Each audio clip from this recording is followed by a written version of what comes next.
meeting of July 8th, 2024 to order. We're going to have an invocation. Corey, you want to do the invocation for us? And then Chief Iuso will be giving the Pledge of Allegiance afterwards. Okay. So please rise.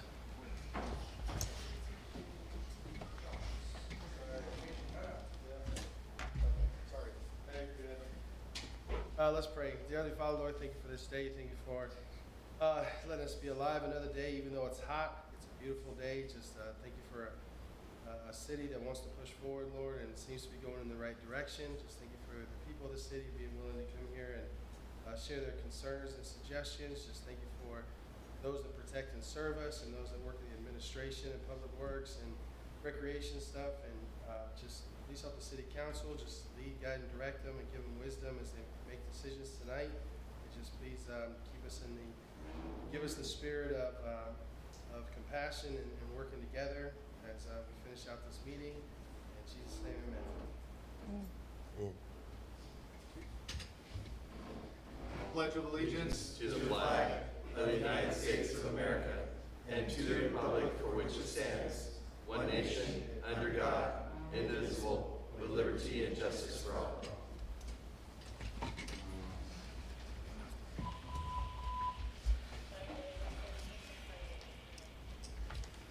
All right, could I have the roll call, please? Ambrose? Here. Kale? Here. Raymond? Present. Nelson? Here. We have a quorum. Thank you. We have City Attorney report out for closed session. Yes, thank you, Mayor. The council convened in closed session to discuss two items related to real property negotiations. Direction was given to staff, but there is no reportable action. And that concludes my report. All right, do we have any subsequent need items? Mayor, there are none. Does the council have any, need the council to approve the agenda as posted, unless there's any amendments? Move to approve. Second. Motion by Kale, second by Raymond. Kale? Yes. Ambrose? Yes. Raymond? Yes. Nelson? Yes. Motion passes. Move on to the consent calendar. Background information has been provided on all matters listed under the consent calendar, and these items are considered to be routine. All items under the consent calendar are normally approved by one motion. If a council member requests separate discussion on any item, that item will be removed from the consent calendar for separate action. All right, are there any public comments regarding the consent calendar? Seeing nobody come forward, I'll close public comment. Are there any items on the consent calendar the council would like to remove for separate discussion and possible action? I'd like to remove number 5. Okay, we'll remove number 5. Would any council member like to make a motion regarding the consent calendar as a, we don't have to vote on pulling that. No, okay, No. all right, just double checking. Motion to approve the consent calendar as amended. Second. Motion by Raymond, second by Ambrose. Kale? Yes. Ambrose? Yes. Raymond? Yes. Nelson? Yes. Motion passes. Okay, so item 5. Deputy City Manager, you're listed as the person for item 5, amending the budget approving the budget amendment for PA and ED services with Mark Thomas and De Novo Planning Group. Thank you, Mr. Is this on?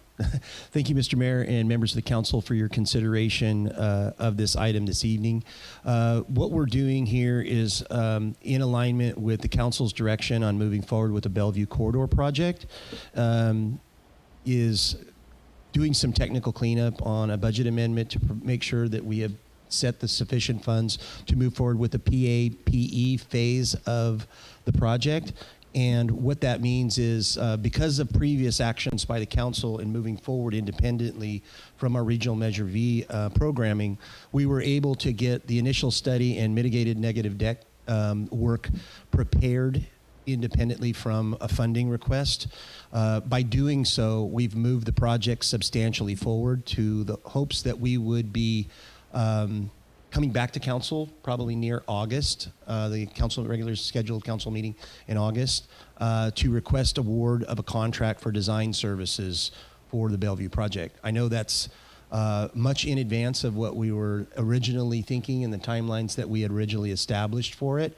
But that, again, was a strategic move by the council and by staff on moving that forward with the work that we had independently done by De Novo Planning Group on the initial study.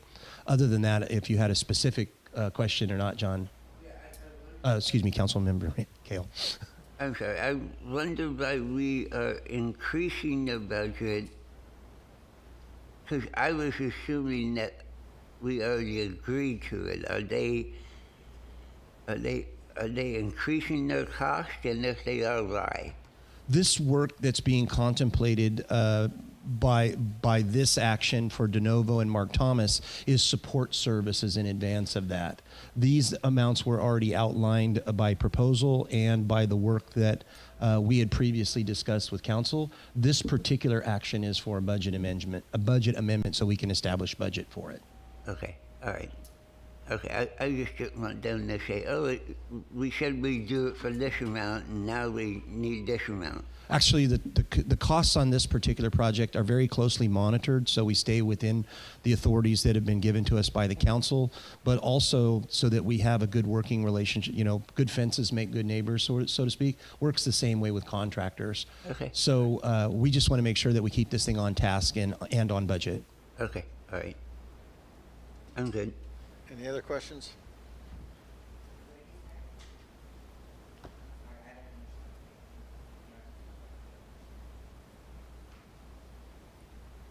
He gave his report. Any questions from the council? From the council? Nope. Any public comments? Can we have a vote, please? Roll call. Roll call. Well, we did pull public comment beforehand. Okay. All righty. Yep. Okay. Is there any public comment on this item? Please use the podium, the microphone on the podium. Okay. Seeing no public comment on this item, is there a motion? Mayor, if I may, I just want to thank staff for their hard work and diligence and thinking outside the box to get this project to where it is today. You know, we've worked hard on it, and you guys have done a great job. Proud of you. So I'd make a motion to approve staff's recommendation. Ditto. I'll make a motion to approve this. Oh, did you make? Okay, I'll second it. Motion by Raymond, second by Kale. Kale? Yes. Ambrose? Yes. Raymond? Yes. Nelson? Yes. Motion passes. All right, so now we're into public hearings. Our first hearing is item 6, approving the plans and specifications for the pre-approved accessory dwelling units, also known as ADUs, and to initiate the ADU program. We are going to open the public hearing, and Deputy City Manager Thompson is going to present the staff report. Thank you, Mr. Mayor, again, and members of the council for your consideration of this item this evening. As many of you may or may not know, there are portions of the government code sections that's changed, and I'll read that so it gets into the administrative record. 65852.2, which was a new amendment to the code that provided that cities, to help with the need for housing inventory, approve a preset of approved plans for accessory dwelling units that would make things easier. In many cases, there are residents that need to develop additional sources of income, provide additional housing, and in some cases care for family members. What the city has done in accordance with this new code section, we enlisted the aid of a contractor to provide us with established sets of plans. I think and they were included in your packet, which gives us a variety and a range of different floor plans and square footage that would allow an applicant to come into the city and say, okay, I'm going to choose one of those that I think is best for my particular piece of property and living situation, and get through and increase the ease in which that can be processed. That was the whole idea, is to streamline this quite a bit. Now there are, and these are plan sets that have been pre-approved and pre-evaluated and reviewed by our chief building official, by our contract planning or plan check service, and by staff It's gone through public safety. It's gone through engineering, and each of them have had an opportunity to do the same evaluation and routing that they would have been if they were individually routed on a case-by-case basis. This does give residents and property owners here within the city a great deal of latitude as far as the pushing and moving these kinds of projects forward. There are a couple things I do want to make sure that I note to the council before you get a barrage of phone calls if you choose to adopt this by resolution in this program. One, there are two design sets that were not included in what you're reviewing tonight for approval. One is for truss calculations, and one is for the foundation calculations that were done. There's no way to do that in a one-size-fits-all because we cannot shoehorn in one particular contractor for the production of trusses. We can't do that. It creates a monopoly. So we have to say individual companies should have the right to compete on that, and therefore their individual calculations may differ from supplier to supplier. So there's no way to pre-calculate that, so it would be on the resident to provide those calculations. And because no piece of property geotechnically or otherwise is the same, we would require that they get the foundation calcs that were specific to their particular piece of property. That being said, it's what's approved tonight is what they would have to build. People start moving doors and windows and frame locations and stuff like that. It becomes an individualized Swiss watch type application as opposed to a production kind of a unit. So I just want to make sure the council keeps that in mind if we have residents that voice concerns about, well, I didn't know I was going to have to do this, and I didn't know that all that will be explained to the individuals as they apply for this. At the recommendation of the city manager, we feel that the best place for the practice for this would be to assign a special area of our website and social media to make sure that we alert the residents and property owners of Atwater that these are now available. Ultimately, this is an extremely good thing for the residents and property owners here. We look forward very much to implementing the projects and the process and the program if it becomes the will of the council. I am available to answer any questions you might have. And Chris, if you got anything to add to this too, I know you've been a part of it. Just to confirm that this basically is going to expedite the process for the homeowners and is going to lessen the cost burden, correct? Very much so. This is a great program. The key to this is getting the word out so that people know that we have it available. And I think that what the deputy city manager said is a good idea, putting it on the website. Okay, does council have any other questions for staff? No, okay. Is there any public comment on this item? If so, please come to the podium. Okay, see nobody come forward. I'm now closing the public hearing. Would any council member like to make a motion regarding this item? So moved. Second.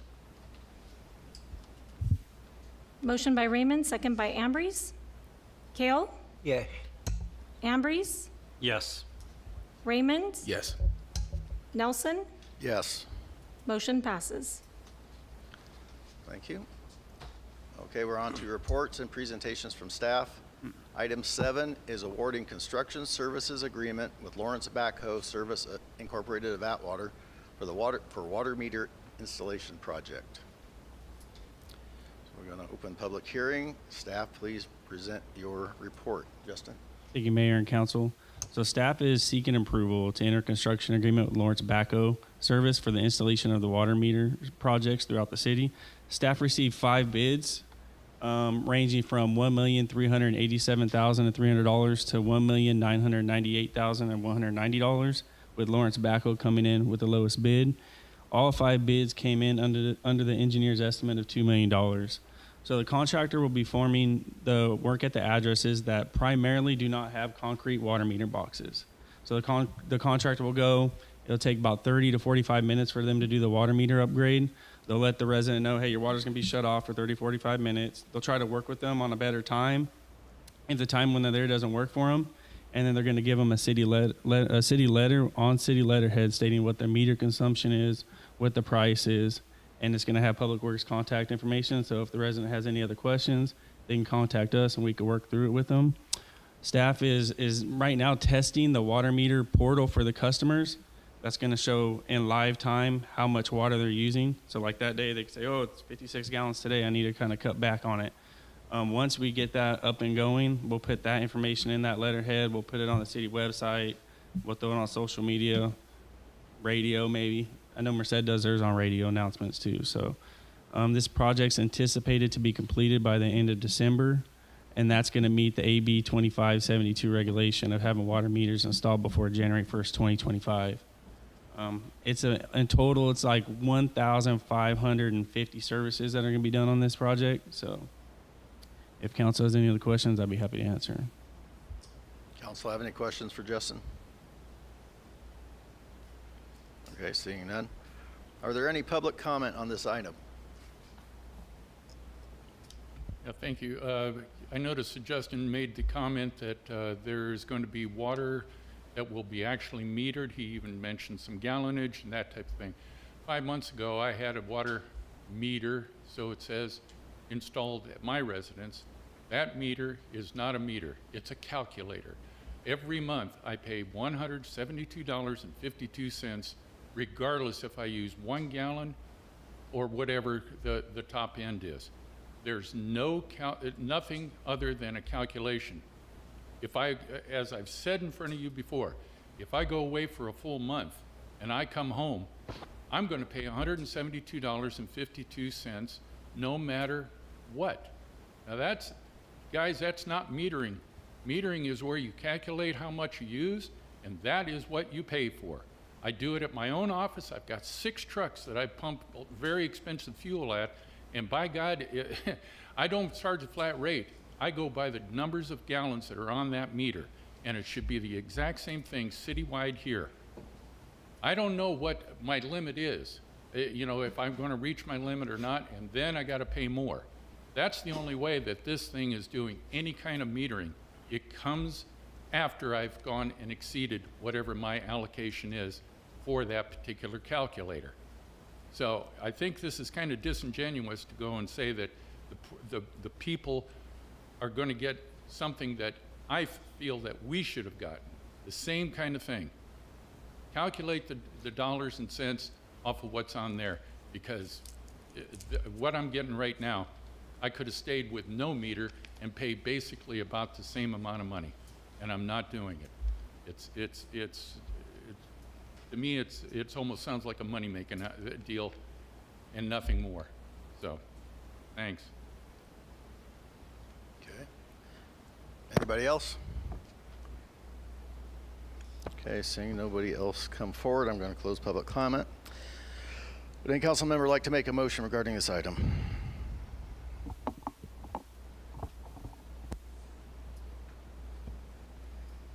Make a motion to approve.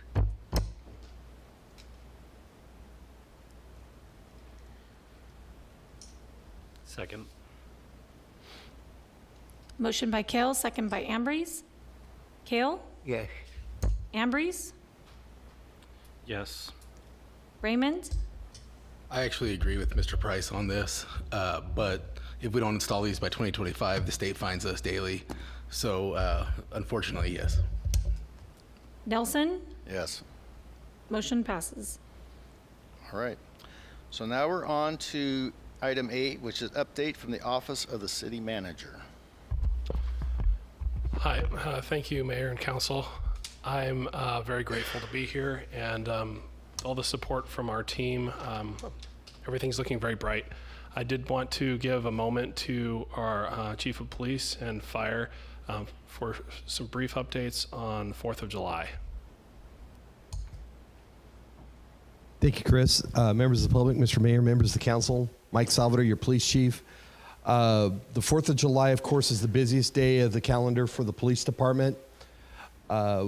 We cover 4 events during that day, 4 major public events.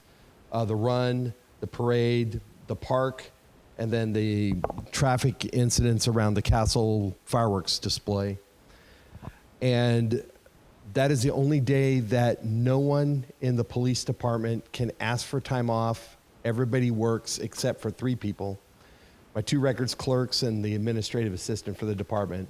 All the police officers work that day. All the code enforcement officers work that day. The CSO works that day, and me and the lieutenant work that day. We split the day. I'm here during the day. He's here at night. Our department cannot fully cover those events without help. We employed the use of 20 explorers from the city of Merced this year for the run and parade traffic control, and 4 motor officers from the city of Merced. So I would like to publicly thank Chief Stanfield for that assistance. It was at no charge to the city. Our run was the largest run since COVID. Over 250 pre-applications for the run, and we saw more runners than that day. It took us the longest since I've been the chief to clear the run route. The parade had an additional 2 blocks for safety purposes. We had people line the blocks all the way to Juniper. And we needed the traffic unit and the explorers to help control those choke points during the parade. We had 3 alcohol venues in the park this year. They were in 3 separate locations. Our staff manned the park until almost 4 o'clock. Then comes the night. And of course, as everybody knows, illegal fireworks is an issue statewide. The weekend before the 4th of July, the state of California seized its largest fireworks seizure in the history of the state. Over 75 tons of illegal fireworks imported from China. $7.3 million total street value, and they kept coming. Between 9 p.m. and 12:30 a.m., the police department received 57 fireworks-related calls, 1 call every 3 minutes. Every reporting area in the city was reporting calls for service. We wrote 5 case reports, 11 citations for the city ordinance for the use of illegal fireworks within the city, which is a 50% increase over last year's 7. We assisted the fire department on 4 fires, and we had 1 minor traffic collision. While we were handling those, during that same time frame, we handled an additional 28 calls for service not related to fireworks. I want to thank my staff for the hard work and perseverance during a very, very busy 3.5 hours. We faced hostile crowds at every single fireworks location. That is more the norm than the exception. When we come in to enforce, we are facing hostile crowds the entire time we're there. Fortunately, no personnel were injured in any of those incidents or heat-related, because it was 110 degrees outside, and for us not to have a workers' comp claim for one of our officers wearing body armor and all the gear that they carry was a minor act of kindness. The NAILA map proved its worth. Again, the statistics from 2023 were used in proactive deployments, which caused the increase in the citations. We were at the right place at the right time for the right reasons. And I want to thank the Merced Police Department publicly here for their assistance over the 24 hours. And I understand the public's frustration with the illegal fireworks. They are an issue that we try our level best to try to mitigate its impact on the community, but we will never totally eliminate it, especially in light of what we're seeing coming in from China and from states around us that have this stuff is legal in those states. They are transporting them in and importing them into the state at record numbers. So I'm going to turn this over to Chief Euso to talk about his fires, and then we'll take any questions if you have them. Good evening, Mayor and Council, members of the public. Appreciate the opportunity to address you tonight. I just wanted to give a brief update on some statistics as far as the activity that went on for 4th of July. I want to start by saying I did have some citizens reach out with some questions or concerns as far as response time. So that's where I think building a little bit of clarity on what activity we had and what transpired is going to be important for that clarity. So we had a total of 16 emergency incidents that just our 2 apparatus in the city ran or responded to. That's not including duplicated calls or the county coming in to assist while we're committed on other incidents. We had 0 structure fires in the city. Between the hours of 6:45 to 11 p.m., we ran 9 calls in the city of Atwater. 6 of those 9 calls, we received aid from Merced County for assistance, whether that be a second engine on a veg fire, et cetera. And we had 7 times within that time period that we had a Merced County engine respond in the city. That can be while we're committed to a medical aid or something of that nature, we receive aid. Those resources came from Winton, Palico, Livingston, and as far as Planada. So there was a significant delay just due to the amount of incidents that were occurring throughout the whole county, where we hit absolutely zero availability of resources across the county. So there was a total of 79 calls that were dispatched throughout the county during that 6:45 to 11 p.m. time period. Our command center in Mariposa also received 170 calls that were dispatched within a 6-hour time period in capturing that time as well.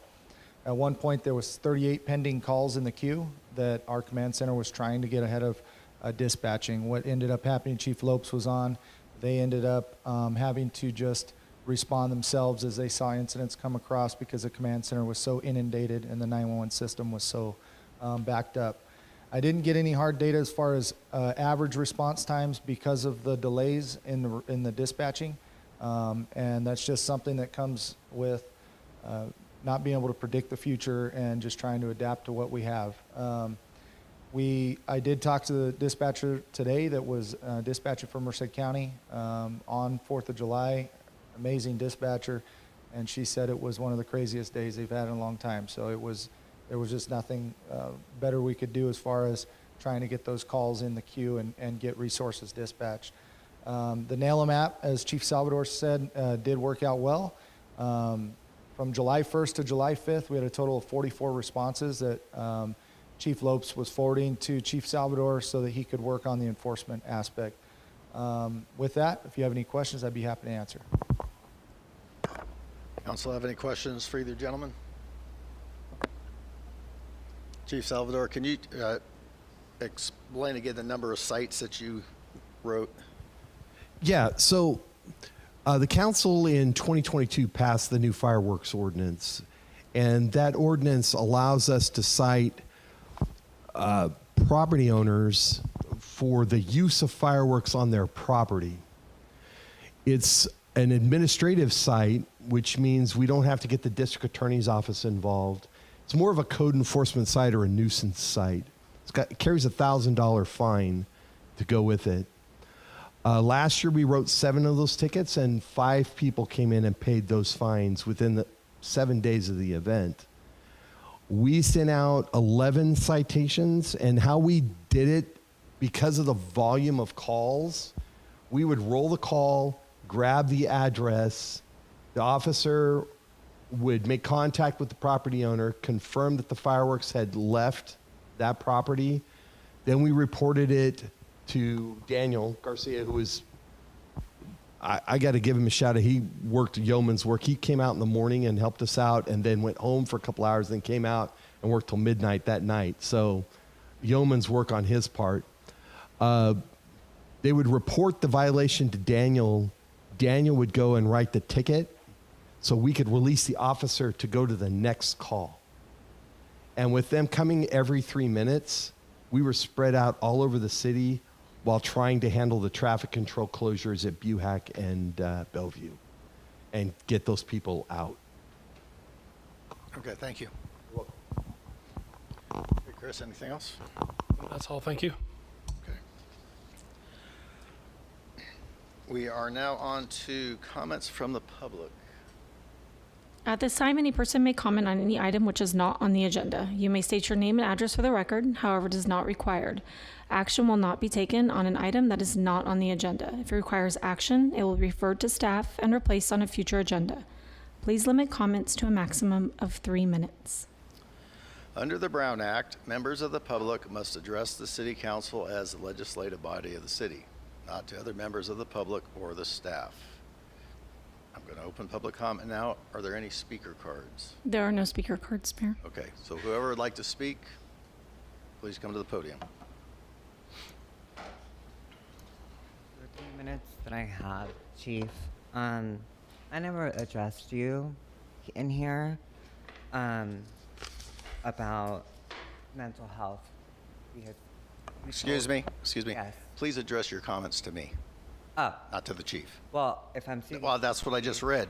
Okay, can I restart again and Yeah, sure. claim my time? Oh, of course. Okay. Why wasn't I properly served a legal restraining order? Not once, not twice, but 3 times. And all 4 of them say 4 different things. Officer Orchado or Chada, whatever, it's Orchato, I think. When I found out Dave, I believe Dave, he retired or whatever. He and Orchado illegally did not allow me entry in my home, believed my sister with absolutely no witnesses, nothing. I had all the video evidence. I should have been legally able to go in there and get my belongings. I wasn't. I haven't seen my mom since February due to your guys' officers not doing their job. I have it on video, I have it on paper, and I have it on audio. Also, there is a child in here, but the way that I'm dressed today is purposely. Why was Orchado asking me, well, what were you wearing when you got raped? Or why are you reporting it now? Are you kidding me? Victims or survivors don't report their assaults because of a department like this. It is disgraceful and an embarrassment to this city. I thankfully don't live here full time and have the means to do so. If you guys can't come up with a budget for mental health for your officers, I'm more than gladly to donate. Also, Robert Vargas and Officer Maldonado, the new officer, great officers. I was finally handed a victim valley crisis.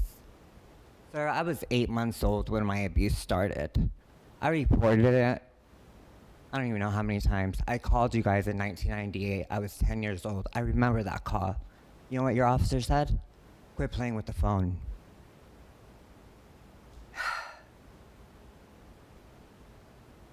I was molested by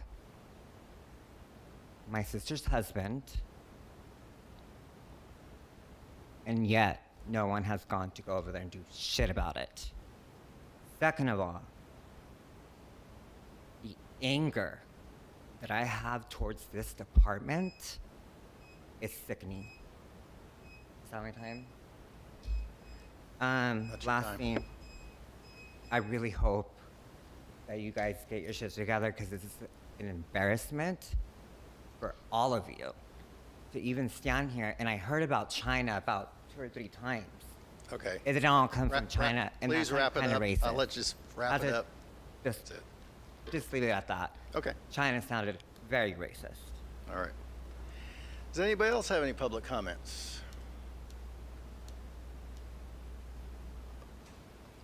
Just take a few seconds to say that that display of disrespect at the beginning of this meeting was despicable. And I've never seen anything like that in the over 25 years I've been coming to these chambers, and I've been at either out in the audience or at the dais. With that said, this fireworks thing that happened this 4th of July, you know, all the mapping things and all the things that you spoke of, I'm sorry, they don't work. They're not doing a thing. My house was under siege, as I'm sure there was a lot of other people in this city. The dogs that I have in my house were terrified. My wife was terrified. When I went out the next morning into my backyard, all over the roof, all over my patio, in the pool, everywhere, was small pieces of paper that were consistent like with a shopping bag. You know what that stuff is? It's packing material for the stuff that was exploding over my house. I'm sick of it, gentlemen. There are things that you can do. When I sat where Mr. Nelson is sitting, I made the suggestion then, and Brian, you might remember, but I said, when we were talking about the fireworks ordinance, I said, at that time, a $1,000 fine? Are you kidding? They'll come and pay it, as was noted by the chief. Make it a $10,000 first-time offense. $10,000. You say it can't be done? Sacramento, I just read an article 2 days ago where they went and they caught a guy with the rockets and all this stuff there. $100,000 is what they're going to pull out of his wallet. Fines are supposed to be a deterrent. The ones that we have here are not. 11 people, I commend you, Chief, for 11 people. The previous meeting, you had mentioned 6. So we've got a whopping $17,000 in fines coming in. That's not a deterrent, and those people keep right on doing it. And the extra added attraction is we get a preview show over my house and everybody else's house 2, 3, 4 days, maybe a week out before 4th of July, and the same 3, 4, 5 days afterwards. It just keeps going on. My suggestion remains, fines need to be implemented, $10,000 first-time offense. If you can't do it, then enlist the help of the district attorney and the state attorney general to make it happen. Second, the citizens of this city have to be enlisted to help you help this problem. That means possibly putting together some type of a citizens force to go out, walk the streets if need be, go around this city. When they see something, radio it in. Lastly, you've got to go and put together a task force or something else. What you're doing ain't working, and we demand more, and New Year's is coming up, gentlemen. Thank you. New Year's will be Jim. as bad, if not the same. Jim, I get you, Mike. you know how it is. Okay, thank you for that. Anybody else? Hello, Good guys. evening. Council, mayor, staff. Hey, I'm here tonight, Adam Reed, 1520 Fruitland Avenue. I think most of you guys know probably where I live. I'm asking for the council's help. I've lived there for 14 years, and I have lived next to a literal dump site the entire time that I've lived there. Earlier in the day, you guys may not have seen it because I didn't get a chance to send it until about 4 o'clock. I sent photos to all the council members of just over the last 4 years. I've got photos longer than that if anybody wants to see them, of the garbage that's next door to me. I've been in regular contact with code enforcement. Code enforcement and staff is doing everything that they can, but they are limited. They're handcuffed. Every single section, Title 8, your health and safety stuff, Chapter 32, property maintenance and nuisance abatement, every single thing, clothing, outside, inoperable, discarded furniture, overgrown vegetation, harboring rats and vermin. Every single one of these code citations is ended with must be visible from the public right-of-way. There is trash and garbage visible from the public right-of-way. Every time somebody goes out there from the city and asks them to remove it, they get rid of some of it, and then they just never get rid of all of it. But there is so much garbage in the backyard. They're in those photos. There is garbage bags like they took from their kitchen. They just got done with their 4th of July barbecue, and they put it outside from last year, and it's got chicken and paper plates and everything in it, and it's been deteriorated by the sun, and it's torn open. There's furniture in the backyard, mattresses, piled up debris. The way that they get rid of their weeds and stuff is they just kind of scrape it all into a pile. The trees are all dead. It's a fire hazard. Every year I am very concerned because these trees are dead in their backyard and there's piles of debris. And luckily nothing's ever hit whenever on the 4th of July, but I'm asking for your guys' help. Can you please give code enforcement what they need so that they can start taking care of this? Because I don't know what to do anymore. I'm tired of it. My quality of life is diminished. I just spent a lot of money doing work in my backyard, and I can't even enjoy it because after it was done, I've got to go out there in the spring, and I've got to listen to the 500 frogs in their backyard while the grass is 2 feet tall and it's green. And they're all dead now because it's dead. The grass is dead, so the frogs are gone, but now I've got to listen to their dogs. They've got these poor dogs in the backyard that are in the heat. The hairs, they just don't look well. You can see a couple of them in the photo, and they've gotten worse since then. So please help. 8 seconds. Trash enclosures too. Please remove trash enclosures from the requirements for development. Obviously, I'm kidding, but every single trash enclosure in this city, the doors are ripped off of it, and there's trash everywhere in every single development. If you're not going to enforce it, don't burden the property or the developers with the cost of it. All right, thank you. Anybody else? Cindy?